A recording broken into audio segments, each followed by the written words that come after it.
Hi guys, welcome to my channel. So if you are using desktop or laptop and displays coming colorful lines, okay, so most of time this is a RAM issue, your graphic card issue or your graphic card driver issue. So most of time this stuff. So this is one of the best solutions.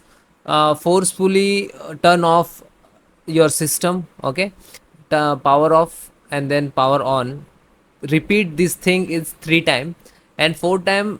After 4 time, when it's boot your systems, it come on this screen, okay, like advanced options, and then choose the options, then troubleshoot, then again advanced option, okay, then first try command from and type sfc space slash scan now, and then hit enter.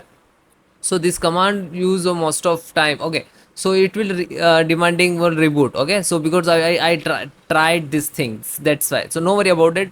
Use this command, because of this command will be scan your system and some corrupted file to repair, okay. When it is completed, then close it, then continue advance, and then click system restore next. Okay, so try to system restore your older version, and this is only for your system setting will be restored, not your data. Your data is as it is same, okay, no worry about that data.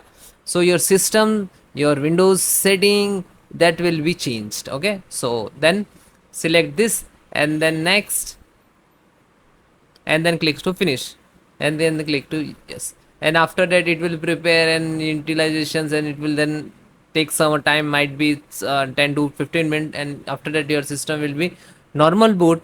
Then again try to restart, and then please check. Thank you.